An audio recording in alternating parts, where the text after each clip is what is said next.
Io credo che il risultato con cui arriviamo oggi in questo Consiglio in riferimento alla Commissione d'inchiesta sia un risultato importante. In primo luogo, lo diceva poco fa la consigliera Venturini, io sono d'accordo con lei, perché stiamo vivendo una fase in cui la campagna vaccinale sta offrendo ai cittadini del Veneto e ai cittadini italiani una speranza di ripartenza, l'opportunità di pensare che questo virus sia finalmente alle nostre spalle, e quindi forse è proprio il momento adatto per assumerci la responsabilità di provare a ripristinare una verità rispetto a ciò che è accaduto. E io credo che sia un dovere che noi abbiamo, non tanto nei confronti di questo Consiglio regionale, quanto nei confronti delle migliaia di vittime che il Covid in Veneto e in Italia hanno lasciato sul campo.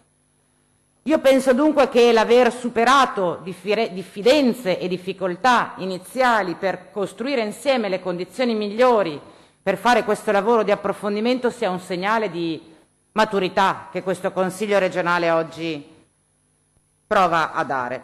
Abbiamo vissuto un anno e mezzo nel panico, nella preoccupazione, a volte anche nella disperazione.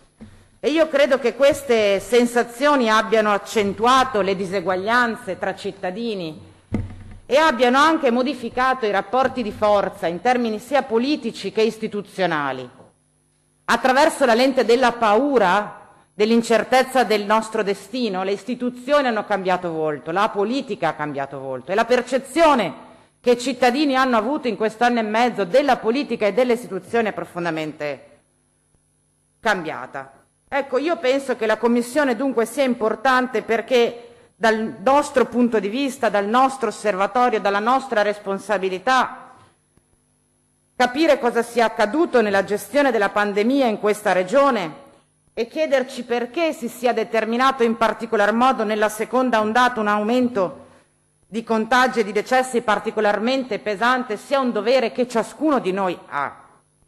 Quali azioni di contenimento siano state messe in campo in questi ultimi drammatici mesi, fare anche chiarezza sull'utilizzo dei tamponi, dei test antigenici, verificare fino a che punto le restrizioni imposte dal governo nazionale e quelle non imposte dal governo regionale, se hanno influito su queste curve, verificare cosa è accaduto dentro le RSA, capire se quel dramma poteva essere evitato oppure no.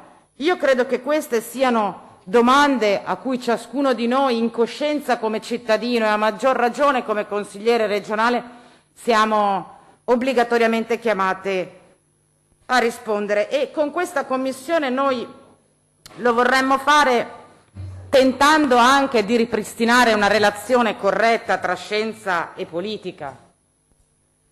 Ripristinare cioè un rapporto tra l'evidenza scientifica e la rilevanza sociale delle decisioni.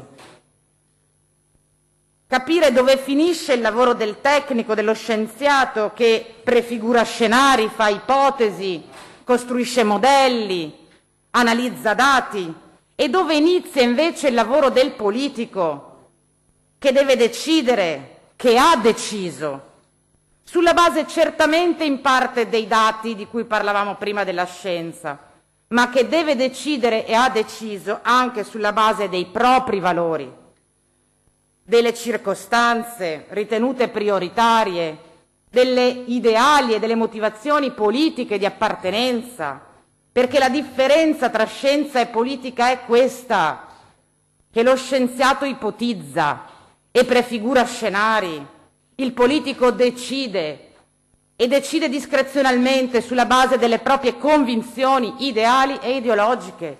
Ed è lì che noi dobbiamo andare a capire cosa è accaduto, partendo dai dati della scienza. Ecco perché dicevo ripristinare una distinzione e vorrei dire anche un'autonomia tra ciò che gli scienziati dicono e ciò che la politica si aspetta che gli scienziati dicano. La seconda grande necessità è quella delle informazioni, perché mai come durante la pandemia, chiusi in casa, ci siamo accorti come il patrimonio di informazioni, la possibilità di accedere alla conoscenza sia diventata una vera e propria infrastruttura democratica di questo Paese. Non avere le informazioni, non sapere le cose è diventato in questo anno e mezzo un elemento di forte diseguaglianza e io dico anche una riduzione della possibilità di esercitare democraticamente le nostre decisioni. E infine, e lo dico perché mi sembra un tema che è già emerso nella discussione in questo pezzo di discussione, io credo sia anche giunto il tempo di ripristinare una relazione corretta, un equilibrio sano tra la politica e l'opinione pubblica. Se siamo in grado di ripristinare una realtà oggettiva, il più possibile condivisa dei fatti, su cui poi possiamo anche dividerci nel giudizio, ed evitare o uscire da quella modalità per cui l'informazione, la politica perde la sua autonomia di fronte alla necessità di rappresentare all'opinione pubblica uno scenario, una narrazione, un racconto. È un tema che coinvolge tutti, Non sto parlando esclusivamente della Regione del Veneto o del Presidente Zaia. Io credo che nella politica della pandemia, in chi svolge una funzione istituzionale, questo tema debba essere posto al centro della nostra analisi. Ecco, con questo percorso noi vorremmo chiudere i lavori della Commissione arrivando al nodo vero. Lo diceva il capogruppo Villanova, certo, tutti gli atti di questa Commissione verranno trasferiti all'autorità giudiziaria, accade sempre con tutte le commissioni e penso sia corretto e opportuno che questo avvenga. Lo dico anche rispetto all'invito che il Presidente Zaia in quest'Aula ha fatto: se avete qualcosa da dire andate in procura, ci andiamo. Andiamo però non con una posizione politica o di una parte politica, ma vogliamo andarci con ciò che verrà fuori attraverso un confronto, una discussione di tutto il Consiglio regionale. Quindi, Presidente, stia tranquillo, mandiamo tutto e ci andiamo tutti in procura, se ci saranno elementi. Ma io continuo a pensare che questa Commissione, a parte il lavoro dell'autorità giudiziaria e della Procura, dovrà essere anche e soprattutto una Commissione che proverà ad affrontare il nodo politico, che è quello di cui vi parlavo prima, perché la scienza ci darà delle informazioni e quelle spero siano il più oggettive possibili, ma la nostra funzione dentro la Commissione sarà anche provare a esprimere un punto di vista se il decisore politico di fronte a quelle informazioni ha assunto le decisioni giuste o ha assunto le decisioni sbagliate. E lo vorremmo fare non a caso riportando questo tipo di confronto e questo tipo di discussione nel luogo in cui dovrebbe avvenire, che l'ho detto tante volte e devo ripeterlo, non è il punto stampa di Marghera, ma è questo Consiglio regionale. E il fatto che questo Consiglio abbia e stia dimostrando la maturità di arrivare lì, io credo sia un fatto positivo. Ecco, e vado a concludere, Presidente Zottis. Io sono molto fiduciosa del fatto che il lavoro in questa Commissione possa essere utile. Spero che non ci siano volontà di rivalsa, da parte nostra non c'è. Da alcuni toni che ho sentito qualche preoccupazione ce l'ho.